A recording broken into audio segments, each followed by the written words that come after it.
El arrepentimiento fundamentalmente uno lo hace para evitar las consecuencias. Si nos hemos arrepentido, no hay consecuencias.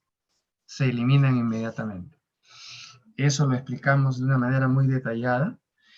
Y ahora vamos a hacer un recordatorio así relámpago. Hablamos de arrepentirnos de los pecados.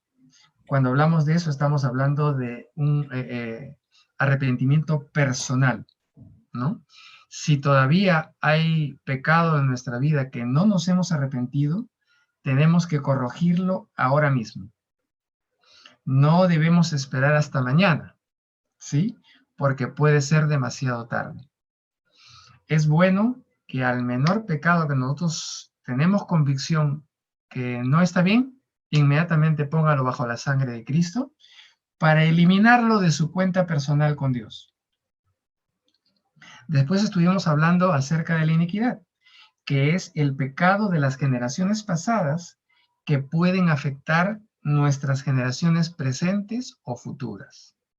Era necesario confesar ciertas cosas que Dios nos trajo a memoria, porque no queremos comprometer a nuestras generaciones de aquí para adelante. Entonces, y de hecho, hablamos específicamente de la ilustración de la cizaña, ¿no? ¿Qué sucede con una persona que tiene pecados personales no confesados o pecados generacionales no confesados? Se convierte en una persona religiosa y torcida, ¿sí? Eso le sucedió a Israel. Esa es la razón por la que los profetas siempre simbolizaban la paja con el trigo. La paja no tiene fruto, el trigo sí tiene fruto. Y ellos hacían esta diferencia entre lo genuino y lo falso. Entonces, gracias a Dios que el Señor ha traído esto a nuestras vidas para deshacernos de esas cosas. Después también se estuvo hablando sobre el arrepentimiento del sistema religioso que está encabezado por Babilonia, ¿no? Donde siempre la opinión de un hombre santo es lo más importante y no la palabra de Dios. Converse usted con un luterano, converse usted con un calvinista, ¿sí? O cualquier otra denominación, le van a sacar inmediatamente a sus teólogos. Y si usted le dice que la Biblia no apoya a sus teólogos y que usted no está basando su fe en la iglesia reformada, sino en la del primer siglo, va a tener un problema ahí. De hecho, una vez cuando estuve en el extranjero, el papá de una de mis alumnas se dio la oportunidad y él me dijo, nosotros los cristianos tenemos que volver a la reforma protestante. Yo le dije, no, eso es falso. Nosotros tenemos que volver a la iglesia del primer siglo. Y esta persona pues no estaba convencida, yo no lo pensaba convencer, pero me di cuenta cuánto tiene metido el protestantismo evangélico dentro de él. Sin embargo, había cosas en su vida que, sin ser un mal creyente, no estaban alineadas con Dios y eran obvias. Entonces, todo eso tiene que ver con la palabra de Dios. Yo quiero que, por favor, Gabriel, si fueras tan amable, poner Hebreos 4:12. ¿Sí? Hebreos 4:12.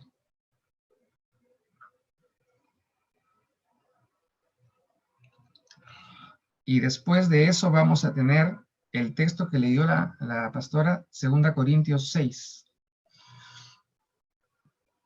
Hebreos 4:12 es un texto clave, ¿sí? Muy bien. Ahí dice, porque la palabra de Dios, dice, ¿no es cierto?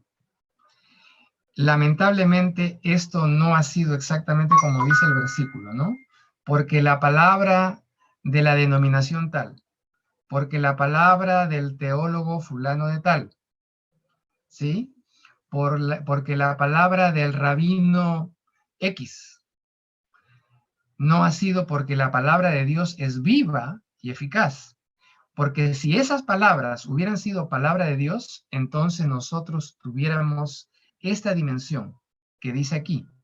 En realidad, Es viva es una traducción que no está lo suficientemente fuerte. Acá debiera decir, porque la palabra de Dios está viva.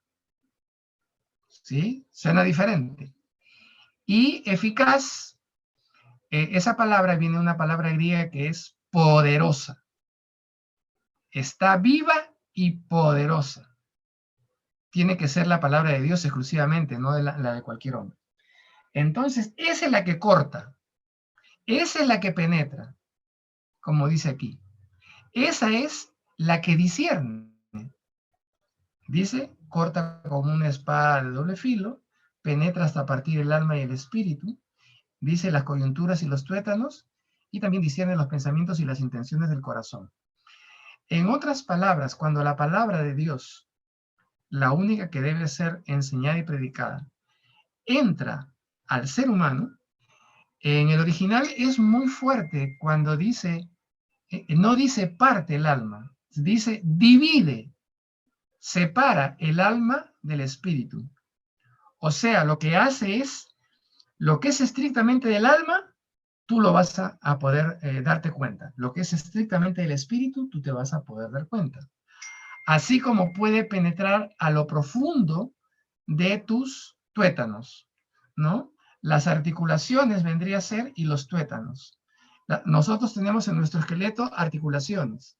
Y los tuétanos es penetrar hasta dentro del hueso, hasta donde está casi rojito. Dice que hasta ahí penetra la palabra de Dios. Esto está hablando también de las sanidades. Por eso acá hay sanidad física, ¿sí? Y lo más tremendo, dice que la palabra de Dios, la palabra discierne la vamos a traducir diferente. Expone los pensamientos y las intenciones, podríamos decir, con un añadido ahí para agarrarle bien el sentido, los pensamientos y las intenciones más íntimas de la persona o del corazón.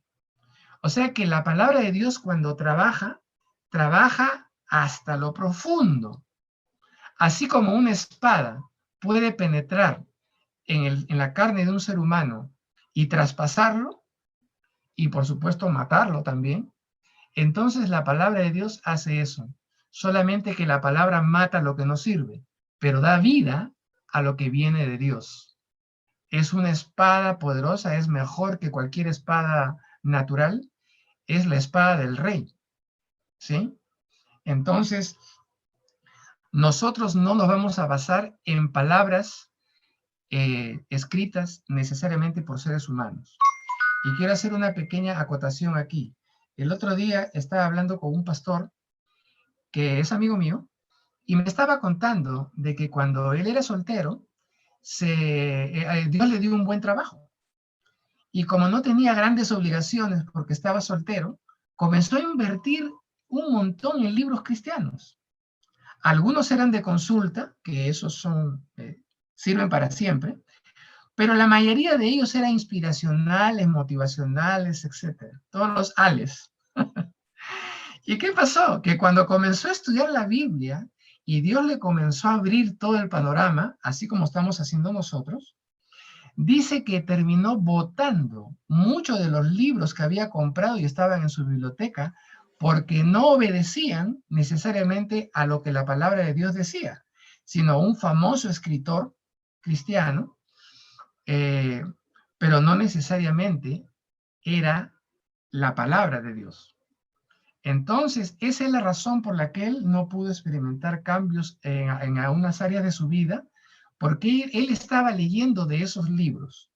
Y de hecho, yo voy a mencionar uno. Por ejemplo, Tim LaHaye, un escritor famoso, hace años escribió un libro sobre los temperamentos, ¿sí? Y el temperamento sanguíneo, melancólico, flemático y colérico. Esa es una teoría de la filosofía griega, no tiene nada que ver con la Biblia. ¿Y qué hizo este escritor? Sacó la psicología y le metió en la Biblia y escogió personajes de ahí que se asemejaran a esos temperamentos. Entonces, cuando ese libro se aplicaba en los talleres, retiros, encuentros, ¿qué sucedía? Que las personas tenían que meterse de todas maneras en alguno de esos temperamentos y decía que uno podía tener por lo menos 2 de ellos. pero era psicología y era filosofía. No era la palabra de Dios viva y eficaz. Entonces, ¿qué pasaba? Algunos, como eran melancólicos, se les sugería que se casara con una chica sanguínea. ¿Y qué sucedió? El divorcio. ¿Por qué? Porque esa no era la manera de ni autodefinirse, ni tampoco de buscar una pareja o un socio. No era la manera, porque era una manera que había tenido su origen en el hombre, en el griego mundano, el filósofo antiguo. Entonces, ese es un ejemplo. Entonces, si nosotros ahora con este entendimiento, Dios nos comienza a abrir el panorama, es muy probable que lo que leías antes, si lo leíste, ya no va a tener el mismo significado para ti. Porque tú vas a entrar al discernimiento. Porque la palabra de Dios va a penetrar tan profundamente dentro de ti que va a ser una transformación total y tú mismo no te vas a conocer. Vas a ser otra persona, totalmente diferente. Gracias por el texto, Gabriel. Nos tomamos un poquito más de tiempo porque era importante, ¿sí? Entonces, no es la doctrina de la iglesia X, sino es la doctrina de la palabra de Dios. ¿Por qué? Porque en el sistema babilónico la palabra Babel significa confusión. Esa es la razón por la cual hay tanta gente confundida, no solamente con la doctrina, sino también con la forma de vivir la fe, ¿sí? De hecho, si un día hablamos de la fe de la Biblia, nos vamos a dar cuenta que nos han dado gato por liebre. Nos han enseñado una fe que en realidad no es fe, ¿sí? Está mezclada, así como mezclar leche con agua y sale algo aguachento. Dale tú una leche mezclada con agua en una cantidad que no es la apropiada a un bebé y el bebé te lo va a rechazar inmediatamente. Yo me acuerdo que mi hijo ya se había acostumbrado, cuando era niño, a tomar las medidas de leche que el doctor le había dicho. Y cuando un día se nos acabó la leche, le dimos más agua que leche. Y el niño comenzó a llorar porque él quería la misma cantidad de leche, no quería una leche aguachenta, quería una leche bien combinada. ¿Qué tuvimos que hacer? Tuvimos que ir a la bodega a comprar la leche y darle la medida, en ese momento se cayó. Entonces, si un niño puede distinguir entre algo que está bien nutrido, bien combinado, imagínense nosotros. Dice la Biblia que el niño espiritual anhela la leche no adulterada de la palabra de Dios. Entonces vamos a tener que sacar toda adulteración que nos ha traído un tipo de vida cristiana mediocre, sin poder necesario. Vamos a sacar toda esa confusión que teníamos en el sistema babilónico. ¿Por qué, hermanos queridos? Porque muchas veces ustedes pueden leer, por ejemplo, ¿no? Capítulo 11 de Apocalipsis. El teólogo fundal dice, podría ser. El otro dice, quizás. Otro dice, a mí me parece. Entonces yo digo, me leo 3 libros que hablen sobre ese capítulo y al final no saco nada. ¿Por qué? Porque no dice, así dice el Señor, sino dice, quizás, podría ser. O sea, no hay definición.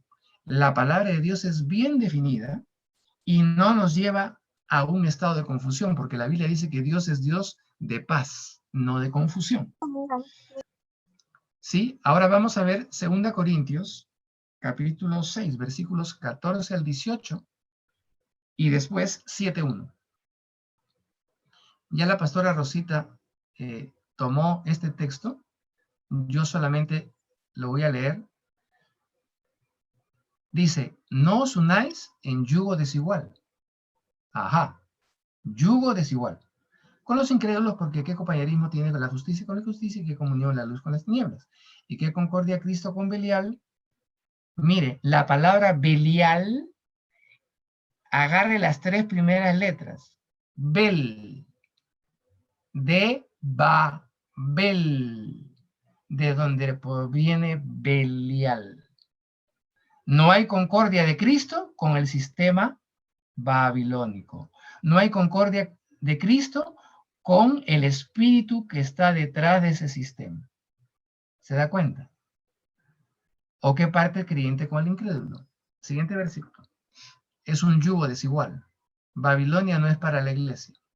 Y dice, versículo 16, ¿y qué acuerdo hay entre el templo de Dios y los ídolos? Porque vosotros sois el templo del Dios viviente, como Dios dijo, habitaré y andaré entre ellos y seré su Dios y ellos serán mi pueblo.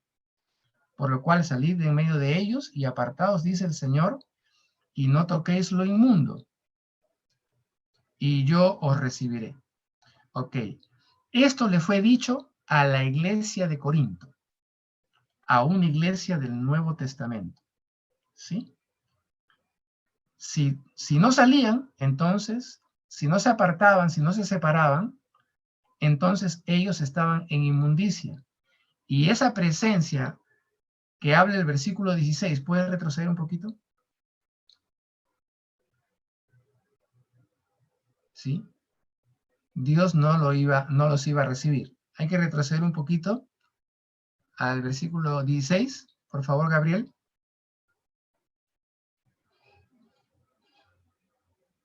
¿Sí? Ok, esa presencia que está en habitaré y andaré entre ellos. Ajá. Muy bien, ahora sí podemos correr hacia adelante, hacia el versículo 18. Entonces dice, y seré para vosotros por padre y vosotros me seréis hijos e hijas, dice el Señor Todopoderoso. Ahí se va a confirmar que Dios es tu padre. El padre siempre está con el hijo.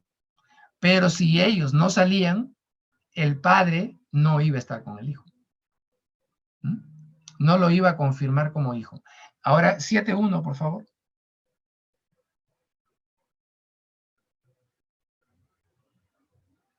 Ese nomás está pegadito en su Biblia, se pasa de ese capítulo al siguiente. Dice, así que amados, ¿sí? Así que o sea, lo que está diciendo es, bueno, después de haber hablado todo esto, ten en cuenta esto. Así que, amado, eso te dice el Señor a ti en esta noche, puesto que tenemos tales promesas, todo lo que ha estado hablando en los otros capítulos, limpiémonos de toda contaminación de carne y de espíritu, perfeccionando la santidad en el temor de Dios. Qué tremendo versículo. O sea que si no sales de Babilonia, no puedes limpiarte de esa contaminación, tanto en la carne como en el espíritu. ¿Sí? No puedes perfeccionar la santidad. Y el temor de Dios no puede estar operando a su capacidad máxima. Gracias, Gabriel. Entonces, ahora, este texto, vamos a Jeremías 29, 10, 11. Este texto que el apóstol Pablo está hablando a una iglesia cristiana, gentil, no judía. Mira, esta es una palabra para ti, iglesia, ¿sí? Porque está relacionado directamente con estos versículos que estamos notando, que la vez pasada lo vimos en Apocalipsis, ¿no? Ahora estamos yendo para atrás. Dice, porque así dijo Jehová, cuando en Babilonia se cumplan los 70 años, yo os visitaré y despertaré sobre vosotros mi buena palabra para haceros volver a este lugar. Le estaba diciendo a los judíos que habían sido llevados a Babilonia, ellos estuvieron 70 años. La pregunta, hermano querido, es, ¿cuántos años has estado en Babilonia?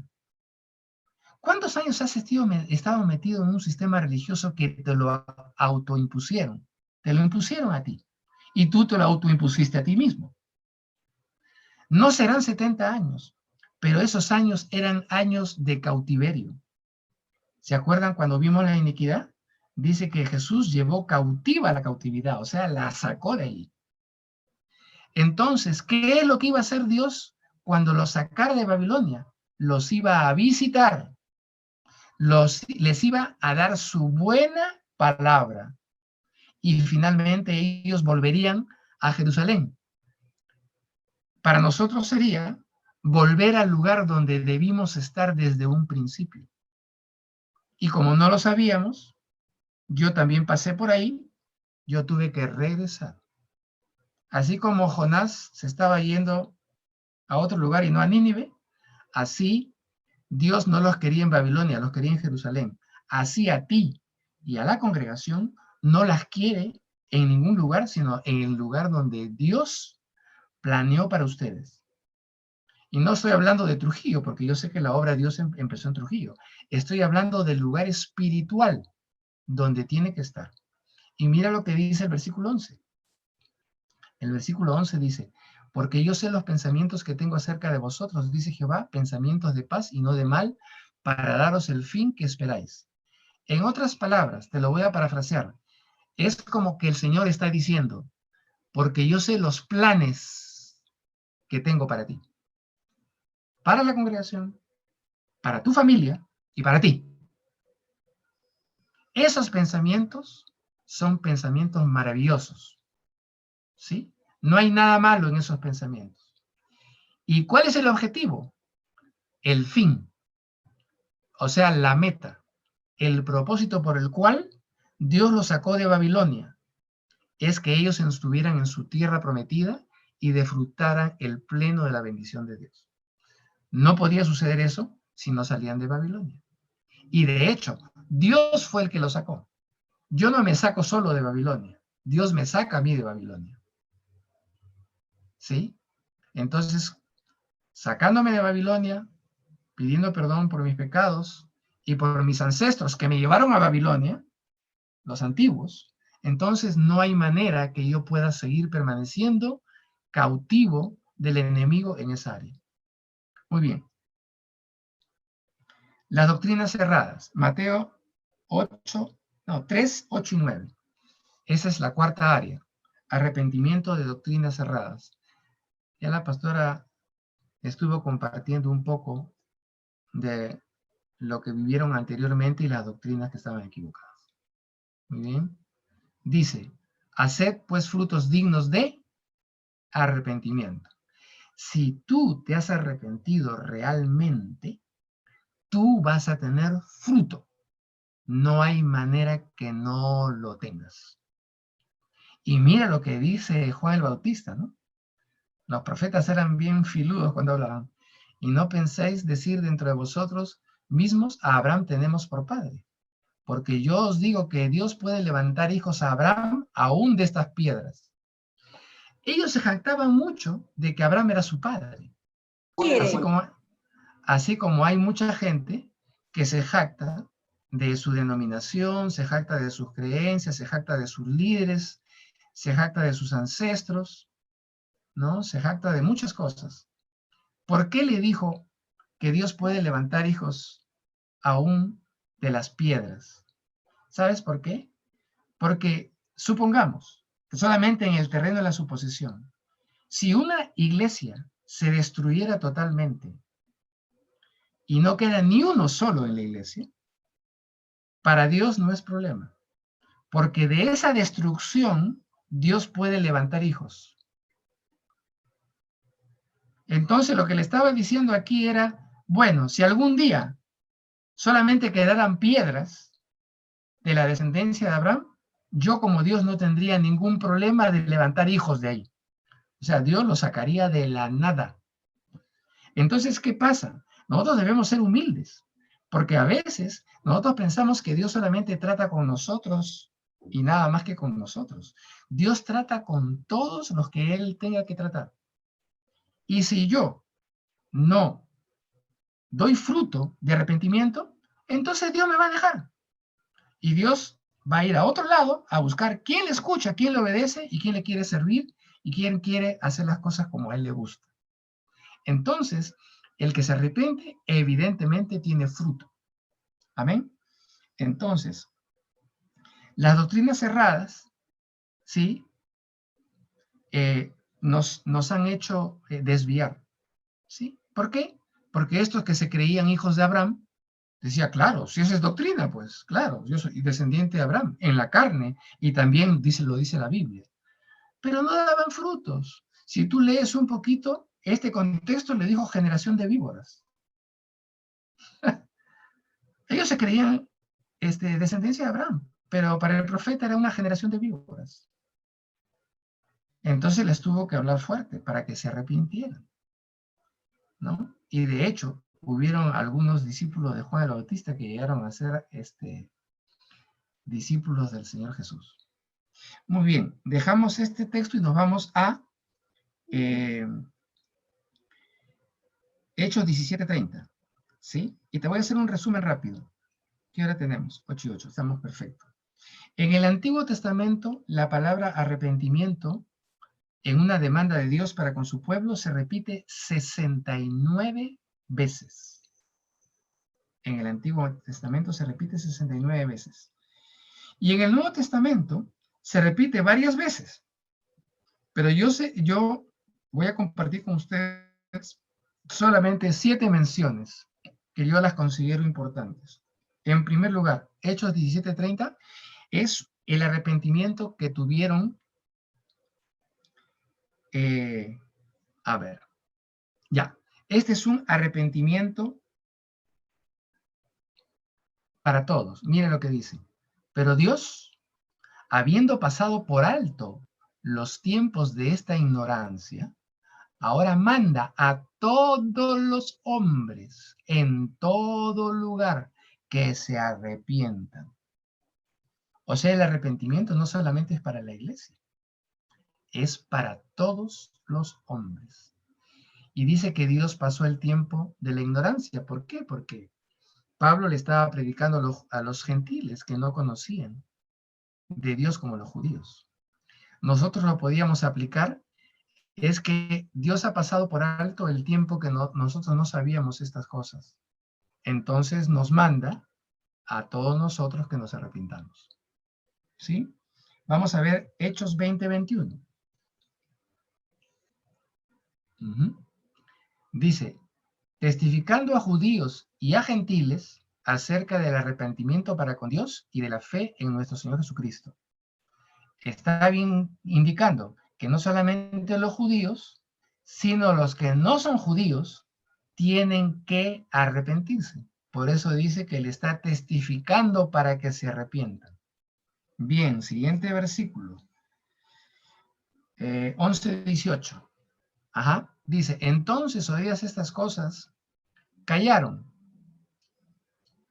y glorificaron a Dios diciendo, de manera que también a los gentiles ha dado Dios arrepentimiento para vida. ¿Se da cuenta? Ahora está especificando que Dios comenzó una obra entre los que no son judíos, por eso estaban alabando a Dios, porque los gentiles también se arrepintieron. Capítulo 3, versículo 19.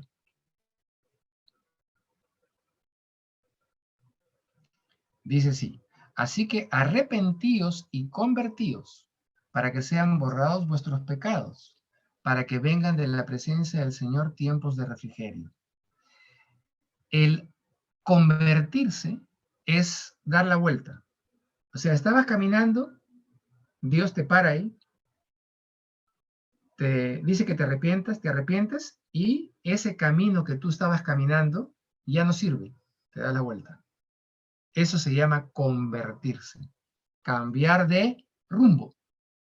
Entonces, así que arrepentidos y convertidos. ¿Para qué? ¿Cuál es el propósito? Primero, que sean borrados nuestros pecados. Si no son borrados nuestros pecados, los pecados están clamando contra nosotros. ¿Te acuerdas lo que dice Isaías? ¿No? El pecado ha hecho división entre Dios y vosotros, dice Israel, y ha cerrado su oído para no oír. O sea, tenía que ser eliminados. ¿Y el otro para qué? Para que vengan de la presencia del Señor tiempos de refrigerio. Hermanos queridos, ¿ustedes quieren que Dios los visite? ¿Ustedes quieren sentir la presencia de Dios como nunca antes la han sentido?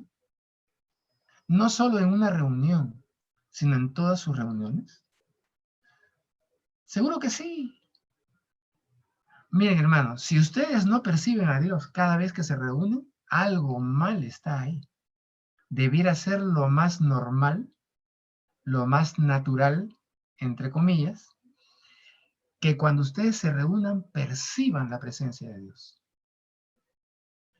Cuando Dios un día me habló de esto, yo dije, en mi devocional yo tengo que sentir a Dios, no el día domingo que voy al culto, ni el día que tengo reunión de célula.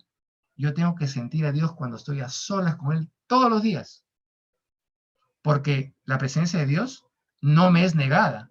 No es que un día Dios se levantó con mal carácter y dice, ay no, hoy día a nadie le voy a dar mi presencia, me la reservo para mí solito.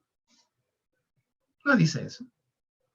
Entonces, ¿qué pasa? Cuando tú te metes en la presencia de Dios, esa presencia se manifiesta. Pero si hay pecado, por más que te metas, tienes que arrepentirte, tienes que convertirte. Entonces, ese refrigerio, ese esparcimiento espiritual, ese solaz, esa comunión, esa intimidad, se da porque esa presencia viene de parte de Dios para ti. Con el arrepentimiento tú lo aseguras. Amén. Bien, siguiente.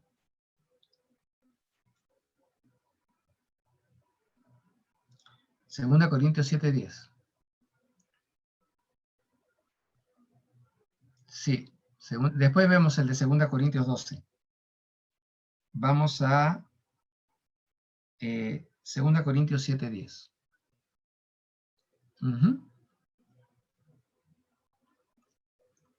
Ya nos vamos enfilando ya al final. Entonces vemos que Dios mandó arrepentimiento a todos los hombres, a la nación de Israel y después a todos los gentiles. Y que tenía que haber un fruto. De otra manera, Dios no podía manifestarse. 2 Corintios 7:10. ¿Qué dice aquí? Aquí dice, porque la tristeza que es según Dios produce arrepentimiento para salvación. De que no hay que arrepentirse. Pero la tristeza del mundo produce muerte. O sea, si tú llegas a llorar porque realmente te sientes tan mal que le ha fallado a Dios, ¡oh, qué maravilla! Significa que Dios va a hacer algo maravilloso contigo. No necesitas necesariamente llorar, pero si lloras porque estás dando cuenta que le has fallado a Dios, eso es algo maravilloso. Mira lo que usa la palabra salvación. ¿Sí? Eso es, el arrepentimiento produce vida. Esa es una de las cosas que produce. En cambio, lo otro produce muerte. ¿Sí? Muy bien. Entonces, en las iglesias, si en algún momento nos reunimos y la gente llora por sus pecados, alabemos a Dios. Maravilloso. Eso no hay que detenerlo. ¿Sí? Muy bien. 2 Timoteo 2, 25 y 26.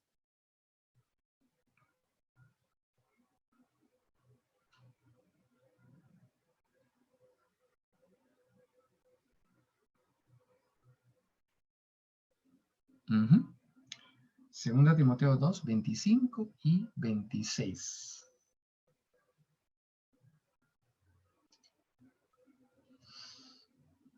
Mira qué importante.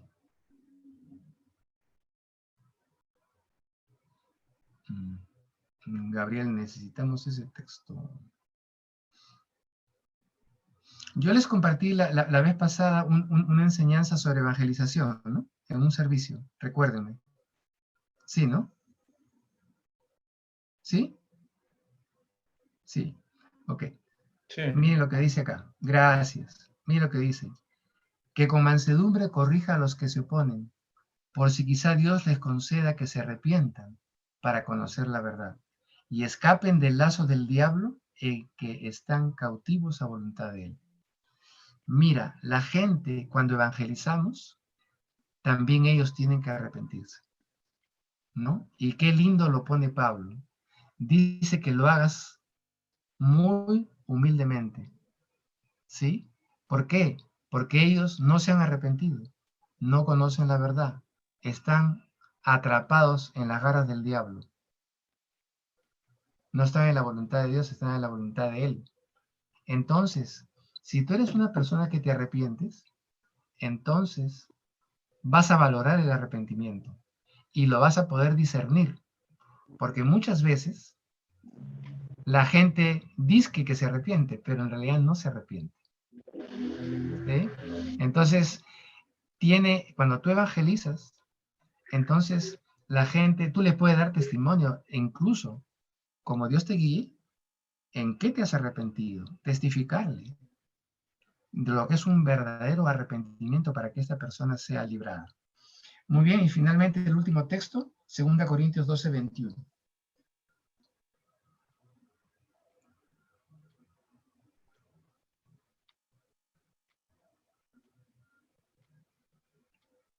Ajá. Mira lo que dice Pablo a la iglesia de Corinto. Que cuando vuelva, me humille Dios entre vosotros.